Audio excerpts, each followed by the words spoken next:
148 साल पुरानी कांग्रेस पार्टी को आज़ाद भारत में 6 प्रधानमंत्रियों के जरिए सबसे ज्यादा 56 वर्ष शासन करने का मौका मिला। आज़ादी के फौरन बाद देश की बागडोर कांग्रेस के हाथों में थी। उस समय संसद में औपचारिक तौर पर कोई विपक्ष और विपक्षी नेता नहीं था। जो कांग्रेस में नहीं थे उन्हें ही विपक्ष मान लिया गया था। लेकिन 2014 आने तक लंबे दौर तक संसद में वर्चस्व रखने वाली कांग्रेस पार्टी ने न केवल सत्ता गंवाई बल्कि विपक्ष के नेता का दर्जा हासिल करने की हैसियत भी खो दी। लगातार दूसरी बार 2019 में भी लोकसभा में पार्टी विपक्ष के नेता की मान्यता के लिए जरूरी सदस्य नहीं जुटा सकी। पहले 5 लोकसभा चुनावों में कांग्रेस का दबदबा रहा। अस्थायी सदन की अवधि को शामिल करते हुए 1947-1977 की अवधि में केंद्र में उसने सरकार चलाई। यद्यपि 1967 के चुनावों में 9 राज्यों में कांग्रेस सत्ता से बाहर हुई, लेकिन लोकसभा चुनाव में पार्टी कामयाब होती रही। इस बीच पंडित जवाहरलाल नेहरू, लाल बहादुर शास्त्री और इंदिरा गांधी देश के प्रधानमंत्री रहे। आज़ादी के पहले आज़ादी के बाद की कांग्रेस में बड़ा फर्क। बेशक कांग्रेस 138 साल पुरानी पार्टी है, लेकिन आज़ादी के पहले और आज़ादी के बाद की कांग्रेस में बहुत बड़ा फर्क रहा है। आज़ादी के संघर्ष की कांग्रेस में पार्टी संगठन निर्णायक स्थिति में था। आज़ादी के बाद की कांग्रेस पार्टी नेहरू गांधी की पर्याय रही है। इस अवधि में पार्टी सत्ता में रही हो अथवा विपक्ष में, दोनों ही दशा में नेहरू गांधी परिवार के फैसले अंतिम रहे हैं। आज़ादी के बाद कांग्रेस पार्टी के 18 अध्यक्ष बने हैं।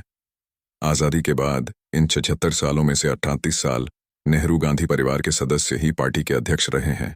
शेष अवधि के 20 अध्यक्ष या तो परिवार के आगे दंडवत रहे अथवा उन्हें पद छोड़ना पड़ा।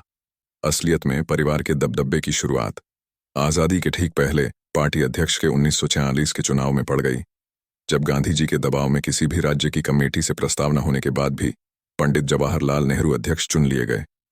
इस चुनाव में 15 में 12 राज्य कमेटियां सरदार पटेल और 2 आचार्य कृपलानी के पक्ष में थीं। अध्यक्ष वही जो नेहरू गांधी परिवार को हो स्वीकार। कांग्रेस के इतिहास में 1950 का अध्यक्ष पद का चुनाव याद किया जाता है, जब सरदार पटेल गुट के उम्मीदवार पुरुषोत्तम दास टंडन ने नेहरू समर्थित आचार्य कृपलानी को पराजित कर दिया था। सरदार पटेल की 15 दिसंबर 1950 को मृत्यु के बाद टंडन को नेहरू के दबाव में इस्तीफा देना पड़ा था।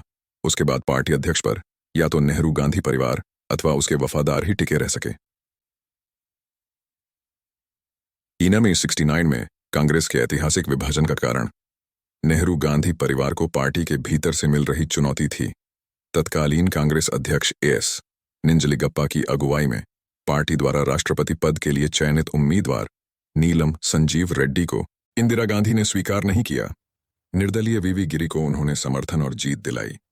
पार्टी 2 हिस्सों में बंट गई, लेकिन 1971 के लोकसभा चुनाव में जबरदस्त जीत के जरिए इंदिरा गांधी ने सिद्ध किया कि जहां वो और उनका परिवार है, वही असली कांग्रेस है।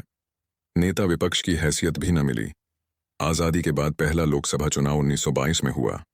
बीच की अवधि में संविधान सभा का कार्य पूर्ण हो जाने के बाद उसे अस्थायी संसद के तौर पर बदल दिया गया था। आज़ादी के संघर्ष की अगुवाई कांग्रेस ने की थी। स्वाभाविक रूप से संविधान सभा के बहुसंख्य सदस्य भी उसी से जुड़े हुए थे। 313 सदस्यीय अस्थायी सदन में औपचारिक तौर पर कोई विपक्ष नहीं था।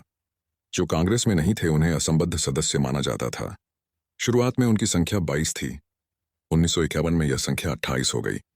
पहली बार 1959 में कांग्रेस के विभाजन के बाद कांग्रेस के नेता डॉक्टर राम सुभग सिंह को विपक्ष के नेता का अधिकृत दर्जा प्राप्त हुआ था।